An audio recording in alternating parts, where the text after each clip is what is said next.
Hey, what is going on, guys? It's Jemiah from the To The Window Sports Betting Podcast, and I am coming to you on Wednesday, May the 27th, 2:36 in the PM at this time. It'll probably be closer to 4 by the time you get this. But exciting times for me anyway, because it is the first full slate, full night of games on a weeknight in the WNBA. Fucking 5 games on the card tonight. So we've got 5 games, a fuckload of bets as usual, and we're gonna get this shit to the window, man. But first, hey, May is Mental Health Awareness Month. Your mental health matters. Take care of you. Smile, nod, grin, and bear it. Don't fake it, though. If you need to talk to somebody, you need to talk to somebody. That is what it is. Do it. All right? You got to talk to somebody about your problems, or just vent, man. Sometimes just venting and putting something out in the universe is what you need to do. One thing a therapist I went to this is back in college, but ask yourself 2 questions in any tough situation, and then go from there. I'm not a therapist by any means, but this really helped me. And the 2 questions you ask are, what do I want out of this situation? What do I really want out of this situation? And what am I afraid of? What is my biggest fear of this situation? Answer those questions and ask the questions that come after that once you answer them. And more than likely, you'll be able to deal with it. And then if you can't, find a friend to talk to. There's nothing wrong with that, man. There's nothing wrong with, again, I always say it. It's okay to not be okay, man. Sometimes life fucking sucks. And sometimes life is hard. Life gets lifey. If anybody knows, I do. Trust me. But don't let it get you down. Don't let this thing beat you. I promise you, the sun is going to rise tomorrow. The birds are going to chirp tomorrow, and everything's going to be a-okay. You have 2 choices in this life when dealing with tough situations. 2 things are going to happen. Either it's going to work out or it's going to fucking work out. Got me? Get me? Let's get into this shit. Let me scroll back up here for my notes because I did a lot of bets tonight. All right. 5 games, a bunch of plays. Don't really understand some of these lines, but again, these lines are soft as shit, and my edge is people don't dive as deep into the metrics of the WNBA as we do. So here we go. The first play we are doing on this card is Phoenix Mercury are at the New York Liberty tonight. Satu Sabali played, I think, 3 minutes in the last game. We had a prop on her to score over 13.5 points. She played 3 minutes, got a bucket, and left. I don't know if she re-injured herself. Leonie Fibic is out. But Nija Laney is still questionable. And most importantly, Sabrina Ionescu is questionable as well. I'm treating it like she's not going to play. Even if she does play, this New York team with the new coach, they're not that good right now. It's too early in the season for them to be. And if you go back and look at my my season preview on them, on paper, legitimately, they are the best team in the WNBA on paper with all the weapons that they have. It's insane. You got to put it all together, man, and you got to play the game. This Phoenix team had the Atlanta Dream down by 12 points. I talked about it in the podcast yesterday. They had the Dream down by 12 points with about 3.5 to 4 minutes to go, and the Dream just went nuclear and came back and won that game by 2. We had a bet on the over, didn't cash, but we also had a bet on Ryan Howard over 2.5 threes. She made 5. That is a wagon. Ride that shit. Put it in your prize picks, your underdog fantasy, your whatever the fucking prop fucking parlay sites are. I don't do that shit. But if you're gonna use her, Ryan Howard over 2.5 threes more often than not is going to hit. So that's a bet for later on in the card as well. Hint, hint. But we are taking the Phoenix Mercury plus the 4.5 against the New York Liberty. Again, this Phoenix team is on paper, like I said, they traded Satu Sabali away to New York. So this is especially if Satu doesn't play, this is Phoenix is going to show you we don't need you kind of game. And even if she does play, Phoenix is going to show you, we don't need you. And in the Liberty's recent form, they haven't been very good. So yeah, give us the Phoenix Mercury plus 4.5 for the newbies. This means we are taking Phoenix to, if they win the game, great. But they can lose the game and we still win our bet as long as they do not lose by more than 4 points. Okay. So they can lose as long as it's not by more than 4 points. We are having the Phoenix Mercury plus 4.5 against the New York Liberty. Next up, same game, Miss Alyssa Thomas, Miss Triple Double. We are taking her points, rebounds, and assists over 33.5. She's averaging right at 35. This line set at 33. This is based on, I think, probably Brianna Stewart's going to be guarding her a little bit. And they also have Marina Johannes and Paula Astier, who is Astier, not so much, but Johannes and Brianna Stewart are long enough and lanky enough to guard her. Problem is, she is such a good facilitator, and especially with Kalia Copper opposite her, she can just the rock like none other. So if you don't like her points, rebounds, and assists over 33.5, and that's all of them combined. So she can have 10 points, 12 rebounds, 13 assists. That's 35. It's over 33.5. She can have 17 points, 7 rebounds, 10 assists. I think the math worked out on that, but you get the point. Points, rebounds, assists over 33.5. Sorry, I'm doing this for new people who don't really know a lot about betting. I'm just trying to break the shit down because the betting lingo is a language that most people don't understand. And in this space, we just assume that people understand this shit, and they really don't. So just trying to break it down. And for a half unit, we are taking Phoenix just to win the game. We are taking Phoenix anytime it says money line. Anytime I say money line about a bet, we're just taking that particular team just to win the game. So we're going to take the Phoenix Mercury on the money line, just a small position on it. Whatever your unit size is on Phoenix plus a 4.5. Let's say you put $10 on Phoenix plus 4.5. Take 3 or 4 of those bucks, put it on Phoenix on the money line, if that makes sense. So do half of it on that. Okay. Next up, we're taking the Toronto Tempo and the Chicago Sky. This is going to require me to, not like some deep fucking breakdown or anything like that, but what it is the last game that people see is the last thing they remember. And Toronto just played Minnesota and they got beat by 28 in Minnesota on the road, long road trip, yada, yada, yada, blah, blah, blah. Here's why. Let me see who else. Fabini was out. Harrison was out. Niara Sabali, Satu's sister, was out. And Julie Alleman was out. They played the game with 6 healthy players. So chalk that up as an L. They're coming back with not a fully healthy roster, but a much better roster. The backcourt is amazing. My model has Chicago as a 2-point favorite, not 5.5. 5.5 is too many points. Chicago's a deep team. They're a very experienced team, but 5.5 points is too many against this Toronto Tempo team, any Sandy Brondello coach team.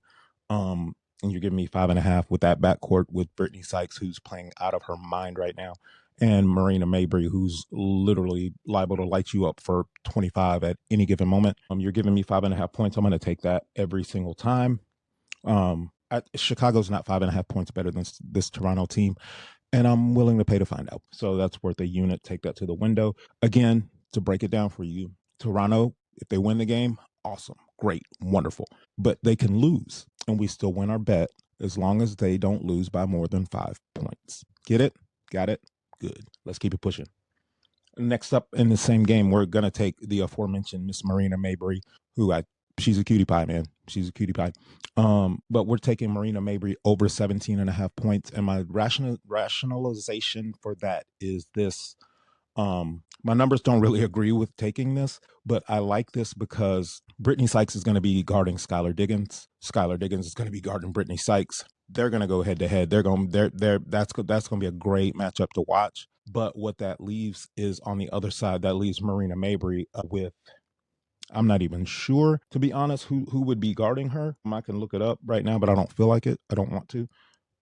But whoever the guard is for the backup guard to Rickea Jackson for the Chicago Sky is going to have a hard time keeping Marina Mabry down.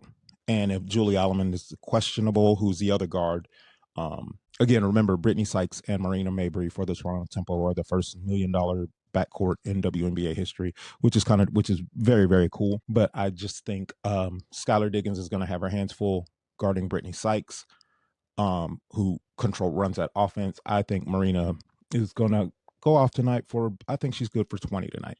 So we're taking Marina Mabry to score more than 17.5 points. Next up, that game as well, we are taking one of South Carolina, the Gamecocks' finest, Camila Cardoso, over 9.5 rebounds. I'm backing her on the even though I'm going against her team winning the game and covering the spread, I'm taking her to get some boards because Toronto, their bigs are not that great.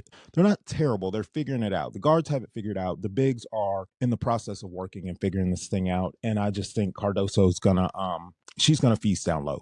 I really think she's gonna feast down low.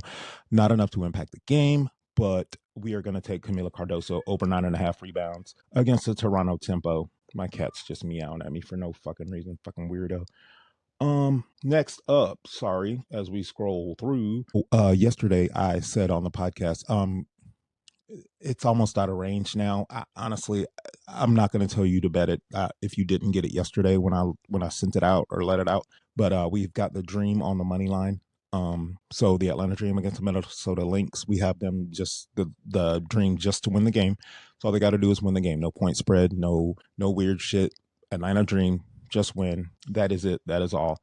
Next up, in that same game, we're taking a little shorty, Courtney Williams, who is an absolute baller, over 14.5 points. She's averaging 15.8. She used to play for Atlanta. She got sent away. It was a crazy video of her leaving the club one night, getting into a fight with some people, and girl can throw hands, bro. This shit was crazy. Like, you have to look up Courtney Williams' fight. I think like at a food truck or some shit, and she got sent away out of Atlanta for that. The girls got hands and buku energy. Like, she's bouncing around that motherfucker like fucking Floyd. Like, this shit's crazy. Like, but back to basketball. She just scored 21 the other night. She's averaging 15.8. This is a set at 14.5. I don't understand it. So yeah, give me Courtney Williams over 14.5 points. Must that to the window. She's gonna get that. Like I mentioned earlier, Ryan Howard, and it's not Ryan Howard, it's Ryan. RHYNE. Ryan Howard. Over 2.5 threes versus Minnesota. I feel like her and Kayla McBride are gonna go back and forth in this game. I think they're gonna flex. They're gonna show out. And I think Ryan's up to the task. Because what's old? I just lost her name. Jesus, not Ryan Howard, but Kayla McBride has had a rough start to the year. The games I've watched anyway, she's had a rough start to the year. She not a shooting slump. It's just getting into the flow of things.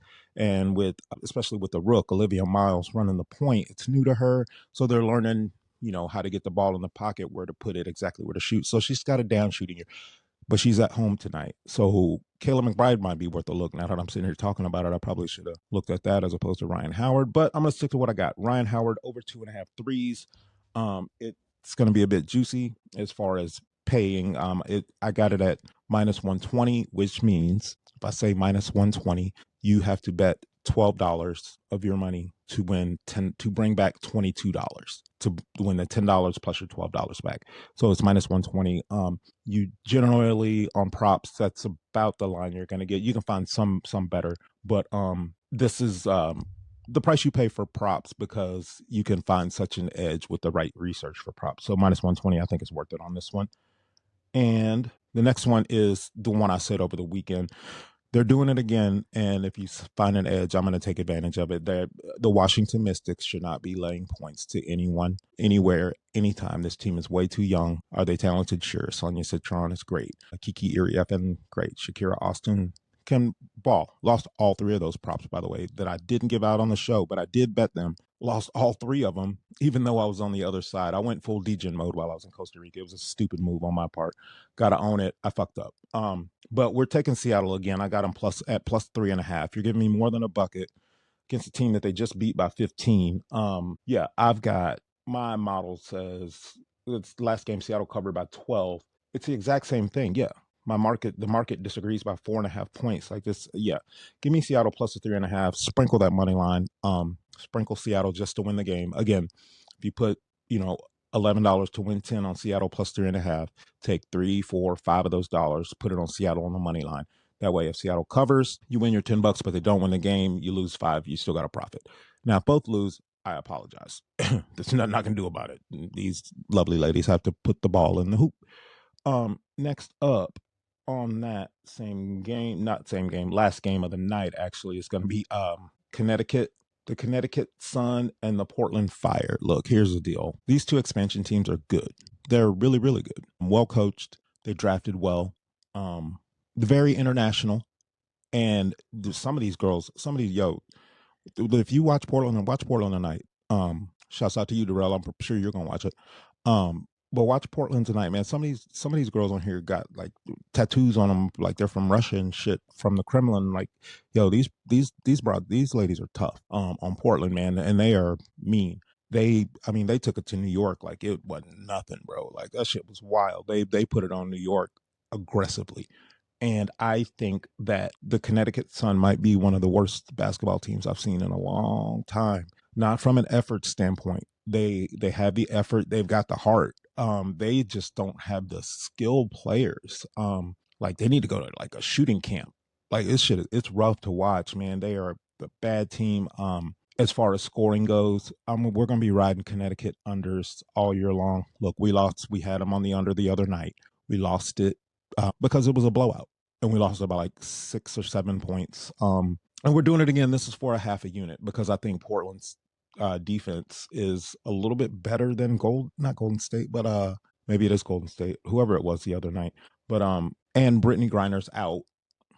Anisha Morrow for Connecticut is their one good offensive weapon. They've got a couple, but again, it's tough to watch these girls play basketball on Connecticut. You got to get your shit together and you got to make fucking layups, dude. Like for real, you got to make your layups. But yeah, we're taking the under 166.5 Connecticut versus Portland. I know. And as I said on the podcast yesterday, the bugaboo so far this season, literally the bugaboo of this season, we're down, I think, maybe 12, 13, maybe 14 units, which no big deal. We're going to get that back. No question. We're getting that back. But literally the majority of those units are on totals. And that's me adjusting my model. And instead of following the sharp money, I'm making my own lines now. So I was being way too aggressive, and now I got to back it off a little bit. So I'm going to back off, go half unit on totals going forward. But we're taking Connecticut and Portland under 166.5. And my model has like literally 12 points lower, just because Connecticut can't score. Portland is they're not gonna rush the issue. But we're gonna run through all of these real quick, and I'm gonna get out your hair. Again, May is Mental Health Awareness Month. Like and subscribe to the video. Like the channel, man. Subscribe, guys. Like I do this for you, but also do it for me. Like this centers me. Getting lost in the numbers, it gives me some sense of control in a world that's gone out of control. And this is why I do it. Partially for you, but selfishly for me because I love it.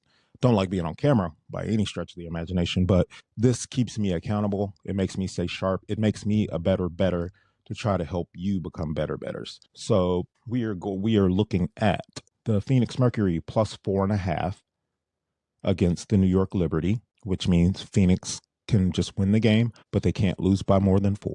That's how we win the bet.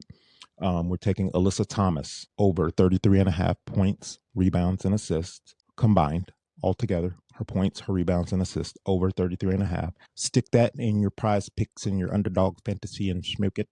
We're also putting a smaller unit size on Phoenix on the money line to win the game against New York. We are taking Toronto, the tempo, plus 5.5. And I just realized something that we will work it out in a minute. Make sure I'm not missing a bet here. But we're taking Toronto plus a 5.5 against Chicago. I just think that's too many points. We are taking Camila Cardoso over 9.5 rebounds. In that same game, Camila Cardoso over 9.5 rebounds. Underdog prize picks fantasy, whatever the fuck you're doing. And Marina Mabry over 17.5 points is worth a trip to the window. And we are taking said trip to said window. And we have the Atlanta Dream on the money line. As I said yesterday, if you listened to the pod, hopefully you did and you didn't miss out. It's gotten quite juicy now. I think it might be -2 or some shit like that. But we've got them on the money line. If you really like the Dream, take a -2. If it gets above 3, leave it alone. Do not bet it. Do not bet it. Do not bet it. Minnesota at home is a different animal. They've got a great home court advantage, and Cheryl Reeves is just a great coach. Next up, same game. We're taking Courtney Williams over the scrapper, the brawler, over 14.5 points. And we're taking Ryan Howard over 2.5 made threes. And the last game of the night, we're taking Connecticut and Portland under 166.5. And there's one more. There's something there it is. We're also putting the half unit thing we did with Phoenix. We're doing the same thing with the Toronto tempo. So we're doing a full unit onto the tempo plus 5.5, and then a half unit on the tempo on the money line. I got it at plus 180. So $10 would bring back $28, but we're break that in half. So $5 would bring back 14. 11 to win $10 on tempo plus 5.5, and then $5 to bring back. Do the fucking math. This isn't fucking math class. You know what the fuck I'm talking about. And that is going to do it for today's slate, guys. This is an exciting time of year for me. I love this shit. I love this sport. I love this. It is, to me, it's the purest form of the game, because you're not just getting freakish athletes out there that can just dunk the fucking ball. You're getting people that can actually, you have to focus, you have to play, you have to shoot. Nobody's out there dunking. And then even when they do dunk, it's terrible. Nobody wants to see, no offense, ladies, but nobody wants to see you dunk. All right. It's not good. Like it shit's whack. Like it was like me dunking when I played in college. Like I could dunk, that's cool. And it's like, hey, watch me dunk. But bro, come on, man. Don't nobody want to see that shit. Get the fuck out of here. So they play the game at a very high level. It requires more intellectually play this way, in my opinion. And I think that's why I enjoy it so much. So take these bets to the window, man. Get them there. Let's get to this money. Got 2 more games tomorrow. I'll film a little short something for you tomorrow. But let's get these bets to the window. I will post the majority of my card at the end of the video. But like and subscribe to the channel, guys. Thanks for watching. Don't bet what you can't afford to lose. And if a bet makes you sweat, you're not doing it right. It's okay to want to win.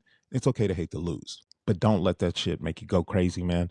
And the ebbs and flows of sports betting, bro, they will drive you nuts sitting there watching these games and going crazy about them. Don't do that shit. Like, don't stress yourself out, because once you put these bets in, it is done. There's nothing you can do about it. You can't control it. Yelling at the TV, doing all that crazy shit, it's not worth it. All right. So get these bets to the window. Let's get to this money. Again, to be clear, we are down on the year in the WNBA, but I promise you, it's coming. It's coming. Ride with your boy. Let's get this money, man. Love.